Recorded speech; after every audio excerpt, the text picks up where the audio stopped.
So we've talked about some specific components and some concepts that are going to happen in your solution presentation, but in every single interaction, there's certain mechanics that you have to do. And so what we're going to do now is go into some specific mechanics around what actually happens in this interaction. First, you're going to have a slide deck.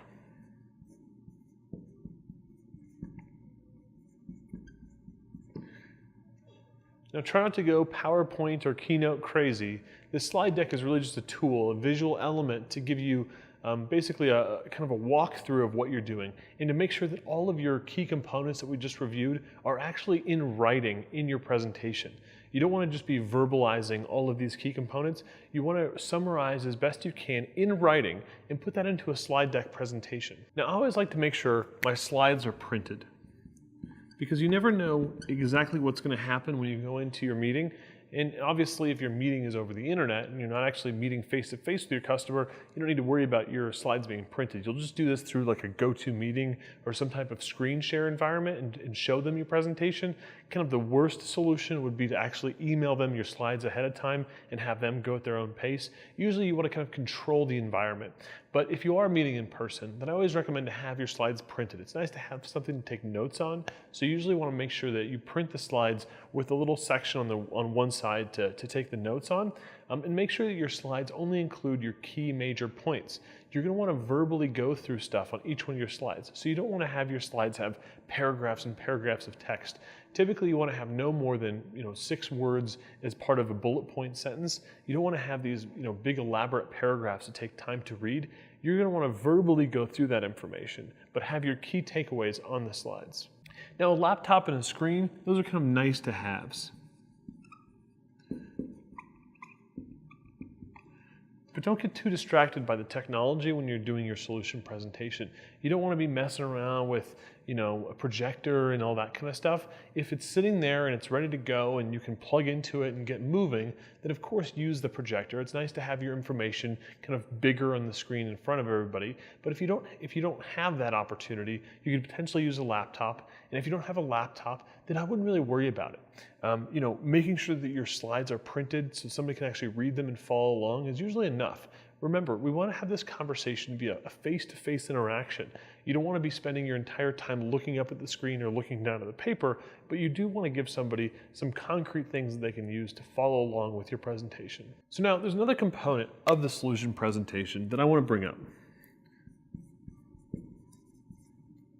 Now when I say demo, what I mean by that is demoing some kind of software or some kind of project. In my early days, I made the mistake of spending way too much time demoing technology, almost to a fault. I would overwhelm my potential customer by showing them all of these features and functions and cool stuff that all these content management and e-commerce systems could do. I would spend all my time in a meeting just giving them a feature-by-feature demo.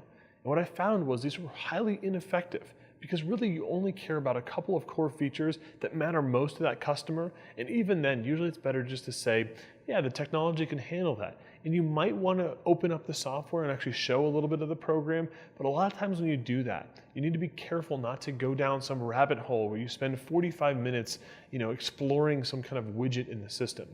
You usually want to make sure your demos, if you give them, are responding to a specific customer inquiry, or it's a pre-planned demo to show some kind of whiz-bang feature that's going to solve one of their specific pains. So we want to make sure we never give a feature-by-feature demo.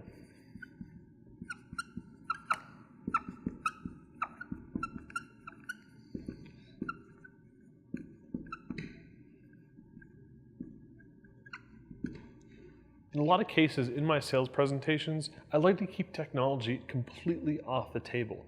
I like to talk a lot more about their pains and problems and the solutions that I'm going to provide, and leave the demo to some other time when it comes to training.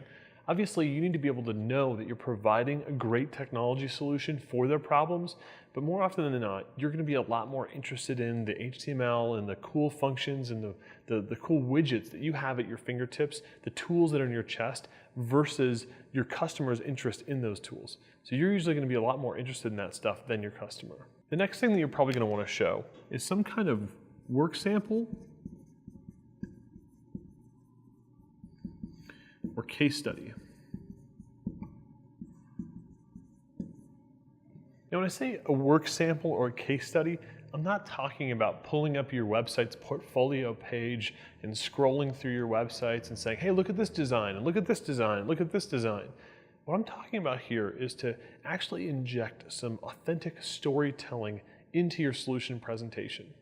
So instead of just showing somebody some design, what you want to do is you want to reach into your bag of clients and find somebody that you solved a similar pain and actually tell that story to your prospect. So I'm not talking about handing over some white paper or some document that you've crafted. I'm just talking about plain old-fashioned storytelling. At this point, you want to be, finding that thing that's very similar to this existing project or this potential project. And sometimes the things that relate to the two projects, they can be a little bit of a stretch, but you can just show the prospect that you understand how to look at a problem and provide a solution to that problem, and you want to tell that in a storytelling fashion. A really good storytelling framework that I like to use is the 3 S's. The first S stands for substance. The second S stands for sizzle. And the third S stands for soul. So the 3S framework is something that was taught to me, and it's really useful in this situation. The substance in this case is going to be usually the problem or the issue that the customer brought to your table. So you're going to first start with that to tell them exactly what happened and why this person brought this problem to your company. The second part is the sizzle, and that's the actual solution that you provided and some of the results that came out of that solution.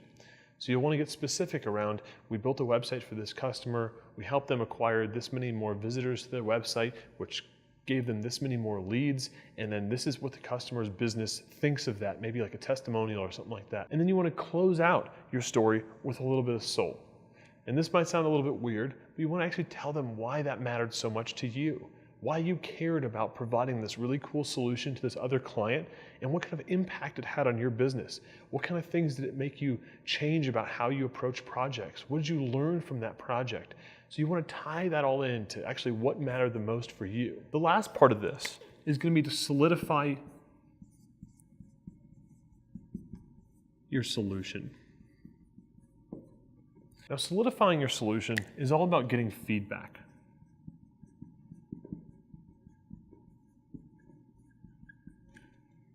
Now, hopefully, throughout your entire meeting, you've been getting feedback and soliciting feedback. At every step of the way, you're putting things out there and saying, are these your drivers? Are these your audiences? And you're getting feedback. But towards the end of the meeting, you're going to actually want to go through and solidify all of that feedback to make sure that you fully understand what you're proposing to your customer, and then it's actually going to solve real pains and problems. You should be getting a lot of head nodding. You should be getting a lot of acknowledgement that, yeah, that's exactly what we need. This is exactly what we've been working towards. So part of solidifying your presentation is getting to that point. You'll also want to revise your solution if necessary. So not only get feedback, but actually revise what you've put in front of them. So this could be in the form of taking some notes. You don't necessarily need to give them a second solution presentation after this meeting. But what you do want to do is kind of on the fly, go through and revise anything that you've gotten feedback on and make sure that you understand that and how that affects your solution.